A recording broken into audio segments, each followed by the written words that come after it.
അങ്ങനെ ticket of ഫിനാലയുടെ 5ാമത്തെ ടാസ്കും അതും അതിഗംഭീരമായിട്ട് തന്നെ നടന്നു. കാരണം ഷാനവാസ് ഇല്ല എന്ന് പറഞ്ഞിട്ട് ടാസ്ക് ഒന്നും മാറ്റിവെക്കില്ല, ആരും ഉണ്ടോ ഇല്ലയോ എന്നുള്ളതല്ല. ബിഗ് ബോസിന്റെ ഗെയിം അത് ഇങ്ങനെയൊക്കെ തന്നെയാണ്. ബിഗ് ബോസ് ഷോ അത് അങ്ങനെയാണ്. അങ്ങനെ നെവിനാണ്, സത്യം പറഞ്ഞ നെവിനാണ് ഈ ഒരു ടാസ്ക് വിൻ ചെയ്തിരിക്കുന്നത്.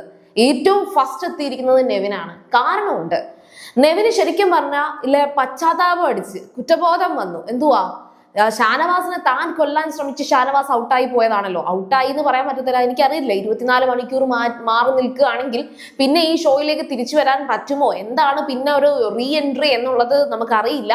ഇനി എന്താണ് ഷാനവാസിന്റെ അവസ്ഥയെന്നും അറിയത്തില്ല. അദ്ദേഹത്തിന് ഇപ്പൊ അവിടെ ഓക്കെ ആണോ എന്താണ് എന്നുള്ളതിനെ കുറിച്ചൊന്നും വലിയൊരു ഇൻപുട്ട് ഒന്നും ഇല്ല. ഒബ്സർവേഷൻ ആണ്. ഒബ്സർവേഷൻ കഴിഞ്ഞിട്ട് എന്തെങ്കിലും പറയാൻ കഴിയത്തോളം എന്നാണ് ബിഗ് ബോസ് പറഞ്ഞിരിക്കുന്ന കാര്യം. അപ്പോൾ അതിനുശേഷം ഒരു കറുത്ത മറ്റുള്ള വീക്കെൻഡ് എപ്പിസോഡിൽ നെവിൻ ഓൾറെഡി ഇട്ടിട്ടുള്ള ഒരു ഡ്രസ്സ് ഇട്ടുകൊണ്ടാണ് നെവിൻ ഇപ്പൊ നിൽക്കുന്നത്. അപ്പോൾ അതൊക്കെ ഇട്ടപ്പോൾ തന്നെ ആരും ചോദിക്കുന്നുണ്ടായിരുന്നു, പോകാൻ റെഡിയായി എല്ലാം പാക്ക് ചെയ്ത് വെച്ച് നിൽക്കുകയാണോ എന്നുള്ളത്. ഏകദേശം നെവിൻ റെഡിയായി നിൽക്കുകയാണ് പോകാൻ വേണ്ടിയിട്ട്. ശരിക്കും പറഞ്ഞാൽ ഒരു ഫെഡപ്പ് ഫീല് നെവിൻ ഉണ്ട്. ആ ഒരു ഫെഡപ്പ് ഫീൽ ഉണ്ടായിട്ടാണ് ആ പ്രാന്ത് മുഴുവൻ അനുമോളുടെ നേരെ കാണിക്കുന്നത്. തുടർച്ചയായിട്ട് ഈ ഒരാഴ്ച നെവിൻ അനുമോളോട് മാത്രം ചെയ്ത പ്രവൃത്തികൾ വെച്ച് നോക്കുവാണെങ്കിൽ നെവിനെ ഡയറക്റ്റ് എവിക്ഷന് വിട്ടേ പറ്റൂ, 100%. അതിനകത്ത് ഒരു തർക്കവും പറയാൻ തോന്നുന്നില്ല. പിന്നെ ഇന്നത്തെ എപ്പിസോഡിൽ ആ ഒരു ടാസ്ക് വളരെ ശ്രദ്ധയോടെ കുറച്ച് ഒബ്സർവ് ചെയ്ത് ചെയ്യേണ്ട ഒരു ടാസ്ക് ആയിരുന്നു. ആ ഒരു ടാസ്ക് കറക്റ്റായിട്ട് ചെയ്തത് അത് കുറച്ച് എന്നുവെച്ചാൽ പെട്ടെന്ന് കിട്ടത്തില്ല. അത് ആദ്യം തന്നെ അനുമോൾ ഔട്ടാവുന്നുണ്ട്. അനുമോളിന് അത് ഒരു വട്ടം പ്രാക്ടീസ് ചെയ്തൊക്കെ ഒന്ന് ശരിയാക്കാൻ പോലും പറ്റിയിട്ടില്ല. പിന്നെ ബാക്കി ആര്യൻ, പിന്നെ കുറച്ചെങ്കിലും പിടിച്ചു നിന്നത് നൂറയാണ്. നൂറ പിടിച്ചു നിന്നത് പോലും അത്ര പെർഫെക്റ്റ് ആയിട്ടാണ് എന്ന് പറയാൻ പറ്റത്തില്ല. പിന്നെന്ന് പറയുന്നത് അനീഷ് വളരെ സ്ലോ ആയിട്ടാണ് ആ ടയറിനകത്ത് ഇങ്ങനെ വളരെ ശ്രദ്ധിച്ച് സ്ലോ ആയിട്ട് നിൽക്കുന്നിടത്തോളം നിൽക്കട്ടെ എന്ന് പറഞ്ഞിട്ട് അങ്ങനെയാണ് ചെയ്തത്. അപ്പം നെവിൻ വളരെ സീരിയസ് ആയിട്ട് ബിഹേവ് ചെയ്യുമ്പോൾ നെവിന്റെ ആ ഒരു ഡ്യുവൽ പേഴ്സണാലിറ്റി എന്ന് പറയുന്നത് ഇവിടെ കറക്റ്റ് ആയിട്ട് അറിയാൻ പറ്റും. ഡ്യുവൽ പേഴ്സണാലിറ്റി എന്ന് പറയുന്നതിനെക്കാട്ടി, അങ്ങനെ അഡ്രസ് ചെയ്തതിനെക്കാട്ടിയും എനിക്ക് പറയാൻ തോന്നുന്നൊരു കാര്യം എന്ന് വെച്ചാൽ, നല്ല അടി മാന്ത നോക്കി അങ്ങോട്ട് കൊടുത്തു കഴിഞ്ഞാൽ തീരാവുന്ന പ്രശ്നമേ ഉള്ളൂ. നല്ല അടി കിട്ടാത്തതിന്റെ കുറവാണ്. അല്ലെങ്കിൽ ഈ പ്രശ്നമില്ല.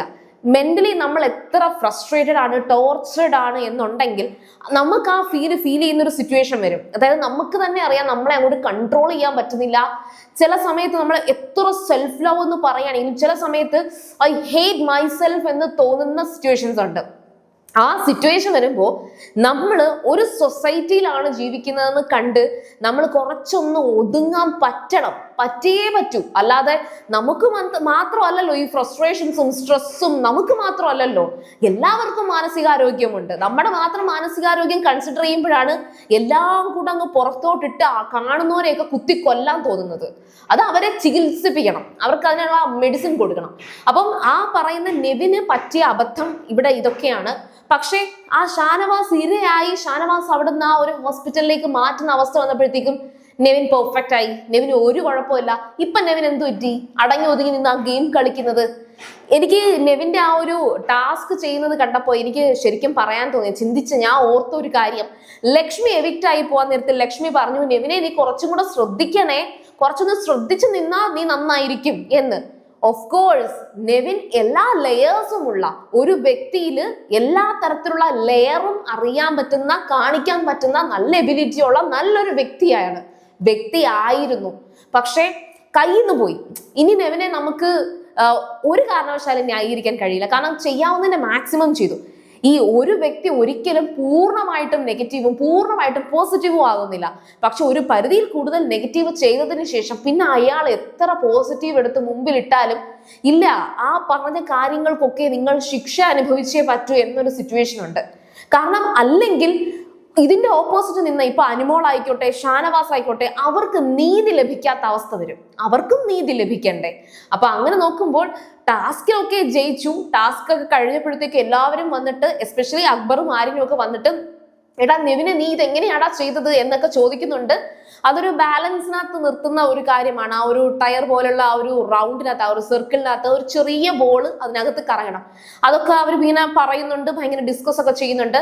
അതിനുശേഷം നെവിൻ വന്ന് പറയുന്നുണ്ട് അക്ബറിനോട്, ഞാൻ കൊല്ലാൻ ശ്രമിച്ചു എന്നല്ലേ പറഞ്ഞത്, വേണമെങ്കിൽ എന്റെ 8 പോയിന്റ് ഷാനവാസിക്കാക്ക് കൊടുത്തേരെ, അങ്ങനെ കൊടുത്തേക്ക്. കാരണം എന്ന് വെച്ചാൽ ഞാൻ കാരണമാണല്ലോ ഷാനവാസിക്കാക്ക് ഇതൊന്നും ഈ ഒരു ടാസ്ക് ചെയ്യാൻ പറ്റാതെ പോയത്. അതുകൊണ്ട് ഞാൻ ഈ 8 പോയിന്റ് അങ്ങ് ഷാനവാസിക്കാക്ക് കൊടുത്തേക്കാം എന്ന് നെവിൻ പറയുന്നുണ്ട് അക്ബറിനോട്. അപ്പൊ അക്ബർ പറയാണ്, അതൊന്നും പറഞ്ഞിട്ട് കാര്യമില്ല, അതിപ്പോ സംഭവിച്ചു പോയതല്ലേടാ, അതിപ്പോ സംഭവിച്ചതല്ലേ എന്ന് പറഞ്ഞിട്ട് അക്ബർ.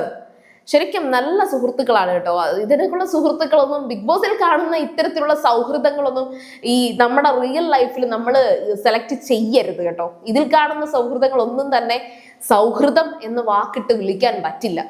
അതിനുശേഷം നാദിലയും അനുമോളും ഡിസ്കസ് ചെയ്യുന്നുണ്ട്, ഇനി ഷാനവാസിക്ക ഇനി വരുമോ, ഇനി ഈ ടാസ്ക് ചെയ്യാൻ പറ്റുമോ. അപ്പോഴത്തേക്കും ആദില പറയുന്നുണ്ട് അതൊരു ഗസ് ആയിരിക്കാം, 24 മണിക്കൂർ ഈ പറയുന്ന ബിഗ് ബോസ് ഹൗസിൽ നിന്ന് മാറി നിൽക്കുകയാണെങ്കിൽ പിന്നെ സ്വാഭാവികമായിട്ടും വാക്കൗട്ട് ചെയ്ത് പോവുക എന്നുള്ളതാണ് എന്നൊക്കെ പറയുന്നുണ്ട്. അറിയില്ല എന്താണെന്നുള്ളത് അറിയില്ല.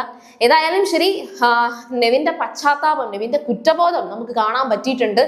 ഇനി നെവിൻ ഈ പറയുന്ന ഒരു ഒതുക്കത്തിൽ അങ്ങോട്ട് പോവുകയാണെങ്കിൽ മിക്കവാറും ലാലേട്ടന്റെ മുന്നിൽ വീണ്ടും നല്ല പിള്ളയാവും. അതായത് എന്തായാലും നെവിൻ തിരിച്ചറിഞ്ഞല്ലോ, നെവിൻ മനസ്സിലാക്കിയല്ലോ കുറ്റമൊക്കെയാണ് ചെയ്തതെന്ന്, ഇനി അങ്ങനൊന്നും ആവർത്തിക്കല്ലേ മോനെ എന്ന് പറഞ്ഞിട്ട് ലാലേട്ടൻ മിക്കവാറും നെവിനെ പിടിച്ച് എന്നാ ഇരിക്കും മോനെ, കൂടുതൽ വിഷമിക്കണ്ട, നെവിൻ ഇരുന്നോ, ഒരുപാട് വിഷമിച്ചു അല്ലേ, മോട്ട് നെവിനെ എന്ന് പറഞ്ഞിട്ടായിരിക്കും മിക്കവാറും ലാലേട്ടൻ സംസാരിക്കാൻ പോകുന്നത്. എനിക്കറിയില്ല. കാരണം എന്ന് വെച്ചാൽ അത്രത്തോളം പ്രതീക്ഷ നഷ്ടപ്പെടുന്ന ഒരു കുറച്ച് കാര്യങ്ങളാണ് ഇപ്പൊ നടന്നത്.